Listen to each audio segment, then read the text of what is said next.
And welcome back to another CBB Talk with your boy, Will Dickinson.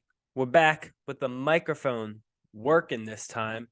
So that's pretty awesome. And now my dog's like, oh, what are you doing? Okay, whatever. We're here for a great Saturday, Sunday preview. And it's a Sunday. A Friday preview because there's some good games later on today. Whenever you're watching this, hopefully it's before Saturday. Because you're gonna miss a big portion. We had a couple interesting results the last couple of days. We'll kind of just fly through them real quick. We can start on Wednesday, where Purdue destroys Penn State. They remain number one in my poll. A good one between Xavier and Providence that went down to the end. Andrew Bynum had a shot. Jared Bynum. Jeez. Jared Bynum had a good shot at the end to give Providence the win. They lose that one. Only Providence going down one spot. It's a road game against a good team, and they only lose by 2 in overtime. So Providence only goes down one, and Xavier stays ranked 11th in my power rankings. Auburn got a big win. Still not on. I just don't like Auburn. This year, a big upset. Tennessee lost to Florida. Just the offense for Tennessee. Again, I had them ranked because they got a big win against Texas. But I've came to terms with I have to go back to my original thoughts. I don't like Tennessee's offense whatsoever. And that's one of my biggest turnoffs for them is that I don't think they have a guy on that team that can take over a game when needed to. And 54 at Florida, ends up losing by double digits. Bad loss there. Good win for Florida, but not a tournament team this year for Florida. Which sucks. Yeah, Tennessee's down to 6th though in my rankings. Pitt, remember I was talking about that against Carolina when they played. They beat Carolina these last couple times. They beat them again. I think now they're 5-1 their last 6 games against Carolina. Pitt, you're in my rankings. Not in my rankings, but you're on my radar right now. Pitt, have good wins. Virginia, and they beat North Carolina twice this year. You're just out. North Carolina, you're ranked 21st. You're out of my rankings. You're out of my little whatever. Out of my considerations. If you beat Duke, then you'll be back in there, for sure. Pitt's looking like a tournament team this year. Big year for Jeff Capel, and he's getting the job done. UNC is looking like the same they were last year. If you look back on February 3rd from last year, were 16-6. Now they're 15-7 now. I think they were 16-6 last year at this time. So, and then ranked around the same in KenPom. So they're around the same as they were last year. Can they flip the switch like they did where they made it to the national championship game? Of course. Marquette beats Villanova. Marquette is 7th in my rankings. NC State, big win. Up 3 spots, number 20. And we talked about that good Mountain West. We talked about the Mountain West in my last video. New Mexico takes a loss to Utah State on the road. New Mexico's dropped out. They're still in my considerations there. And I only have one Mountain West team ranked because San Diego State also took a loss earlier this week. So Boise State, we'll talk about them later because a huge game coming up for the Broncos. They're up at 18th in my rankings there. Really the highest mid-major. Because I guess St. Mary's is kind of a mid-major, but they're known to be, so yeah, I guess St. Mary's would be a mid-major if Boise State's mid-major. So yeah, my highest non-power conference team besides Gonzaga and St. Mary's. On Thursday, Thursday, UAB beat FAU. I had that game won. It was probably the best game yesterday, and they end up upsetting Jelly Walker's return. He was not bad. Struggled from the field early in the game, played better in that second half. FAU, just couldn't get close enough. They started hitting shots at the end of the game, but it got kind of too late for FAU. They kept getting, inside 10, getting it close. They started off the second half really well, but UAB kept hitting shots. Good game from Eric Gaines. Good game from him for UAB. UAB was a preseason favorite. They could definitely win on this conference tournament and get to be in the tournament like they did last year. I don't know if this will be a two-big league. I still see FAU as a favorite. Some people still got them in their top 25s. I dropped them just out. They're still higher than Charleston was when they fell, and Charleston lost last night to take their second straight loss. But they still that's a tough game. On the road against a good opponent. But you dropped out. You just now have 2 losses, so I can't have you in there. The 3 new teams added are USC. Underrated in my opinion. Some people don't even have on the radar because they don't have great computer numbers, but I really like USC. Of course, they had that win against UCLA. So I got them at 23. They're the third best team in the Pac-12. Duke's back in a big game this weekend, of course, in Illinois. In the controversy right now is Illinois. They're back in right there with San Diego State, FAU, and Missouri. My first 3 teams out of my top 25. Yeah, but Thursday was kind of a slow day. Northwestern took another loss. Ohio State keeps sucking, and that's really it. So, we got to look through this weekend preview because guess what? That's what this video is about. Screw Kyrie Irving. And let's get into this preview. Let's go. All right, so we'll usually just go Saturday and skip Friday because Friday's usually short. Also, I usually do these episodes on Saturday, but Friday is today because we can't miss out on this game. It was actually 2 good games, but this game is really important. We'll get the not bad game is VCU at St. Louis, probably the best 2 teams in the A10. But you get those games on Fridays. But this is the game where, man, I'm gonna have to tune in. It's a 9:00 tip on FS1. It's Boise State at San Diego State. I think it's the best 2 teams in the Mountain West. San Diego State is ranked, but they're coming off a loss against Nevada on the road. It's hard to win in the road, especially in the Mountain West, especially in the Big 12, especially in any conference. But the Mountain West and Big 12 are 2 of the hardest conferences to win on the road. And Boise State's going to have to do it. I have them ranked 19th in my poll. I think they're playing like the best team. A great defensive team, a great offensive team. But San Diego State, the preseason favorites, they have Matt Bradley. They've been known to be a good college basketball program. And this is a good game. San Diego State's 5.5 point favorites. That's a big spread right there. But you're going to the Aztec Bowl. You're going here in San Diego, and that's going to be a tough one for Boise State to win this one on the road. If they can, that's a really good win. I expect San Diego State to win this one. If they keep it close, Boise State will stay in my rankings. If they get blown out, they probably won't, and San Diego State will replace them. But we'll see how that game goes. If San Diego State wins this one by like 10, then yes. But yes, I'm really excited for that one. That's a really good game in the Mountain West. Also, Kent State plays Akron at 9. That's also 2 teams that are the 2 best in their conferences on Friday. But this Saturday is the best Saturday of college basketball we've had all year. And I hope I haven't said that, but if I have, scratch it. This one's better. And this is when there's no football. You're going to be sitting on your couch watching college basketball because that's what I'm going to be doing tomorrow, Saturday. Starting off at 12. We have one. This isn't even the best game, and this is a great game. We got Kansas at Iowa State. It's a pick'em game, Vegas says, and this one is going to be really good. Iowa State played Kansas once already this year in Lawrence, lost by 2 points.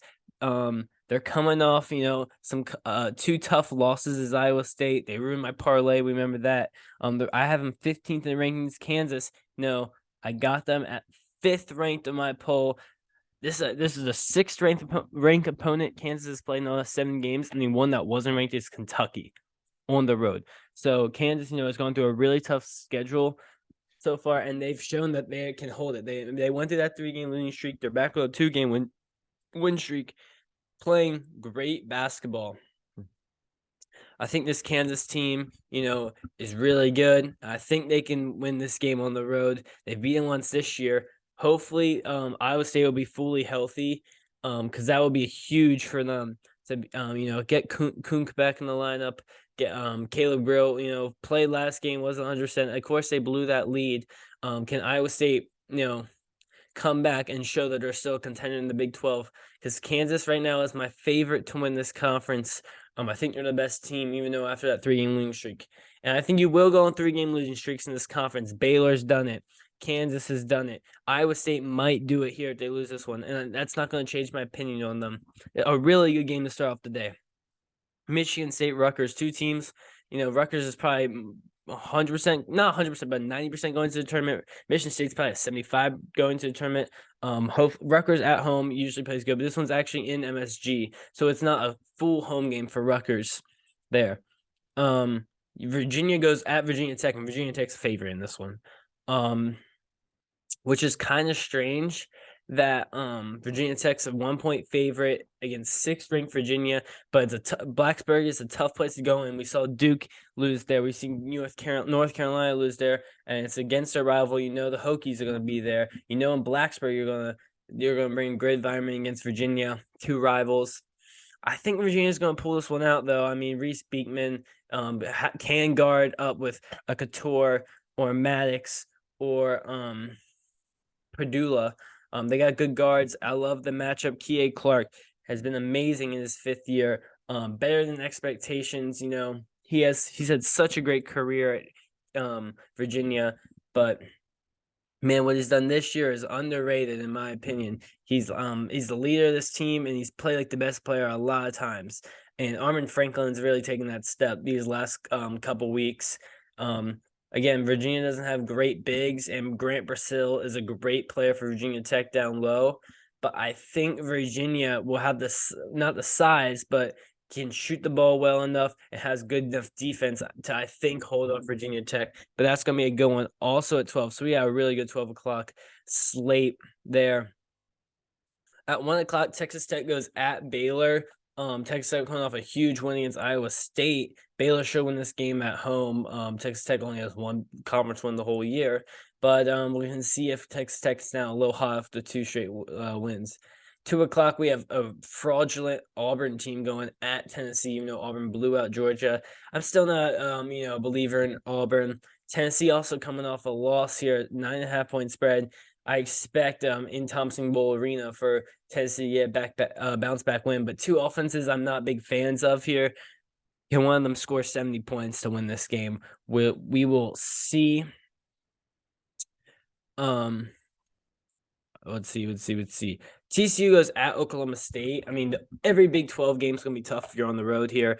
And Oklahoma State's opening as a favorite. They beat Oklahoma this year. So Oklahoma State's making a tournament case if they can be that 7th team from the Big 12 to make it.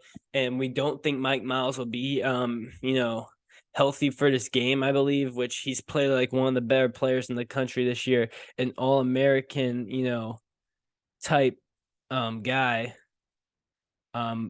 He's unavailable, he's undetermined, but it's thought that he will not be able to play in this one. And that'll be a big miss for them because Oklahoma State's not an easy place to go into and play the Big 12 road games. If you can win one, don't take it for granted. That's for sure.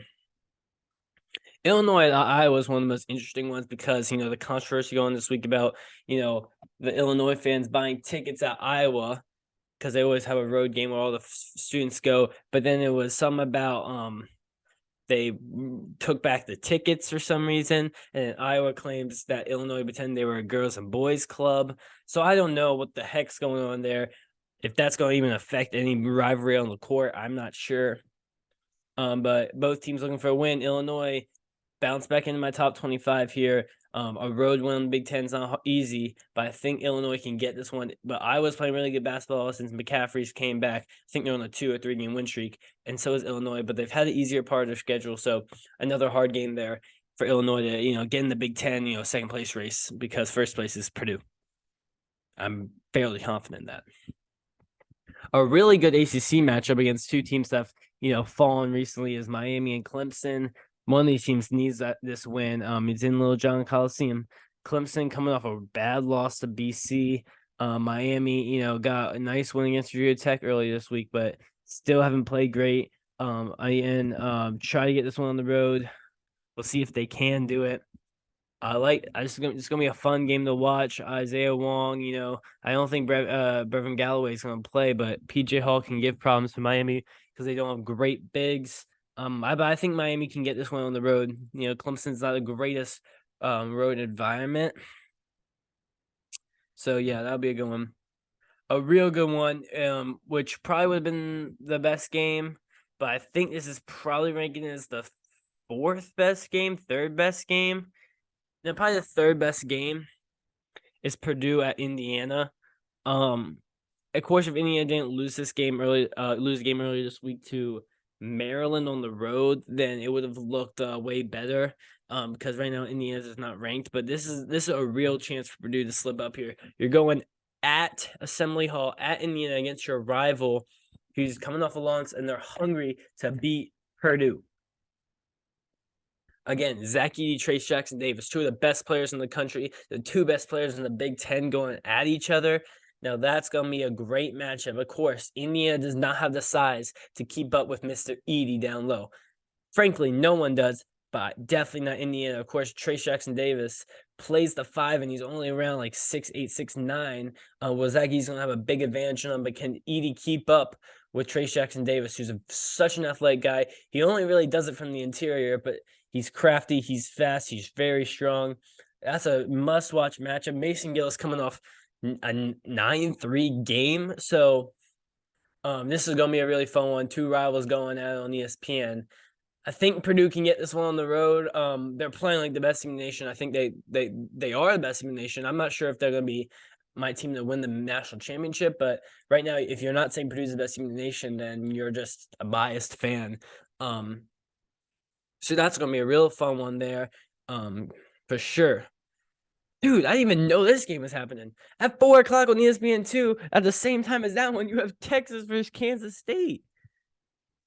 This game is amazing. You know, Texas had a good win against Baylor earlier this week on Monday, so they have a little rest, and they're playing against a Kansas State team who lost to Kansas, I believe, on Tuesday. So, two teams looking to get a win. I'm a little nervous about Kansas State if they lose this one. I would be honest. If we come back on whenever I make this next episode, either Sunday or Monday, whenever I make it, and I'm saying Texas beats Kansas State on the road, I think I'm going to take a bigger takeaway from Kansas State losing this game because, of course, they're a tournament team this year. A great job by Jerome Tang. If they lose this game, they're on a 2-game lose streak. I would start to get a little nervous from Kansas State, just to be like, did they just get off to a really hot start and maybe aren't as good as they were? Because you need to get a home win. Of course, I think Texas is one of the most underrated teams in the country. Serge Ibaka-Rice, the transfer, has played amazing in these last couple games. Marcus Carr, always good. Tyrese Hudson, the transfer, has been really good. So this is going to be a great matchup between, the guards of Texas and Kansas State, who aren't as good as like the Baylor guards, but definitely deserve to be talked about. And that's a great Big 12 matchup there against two top 10 teams in the country. Man, this weekend is going to be so fun looking at it. Missouri has to go to Mississippi State. Mississippi State's a tough place to play. Missouri's playing really good right now. Of course, we have the place where everyone's going to be watching. It's a game between two non-ranked teams, so you might be like, what? It's, of course, the battle of the Blue Bloods of North Carolina and Duke.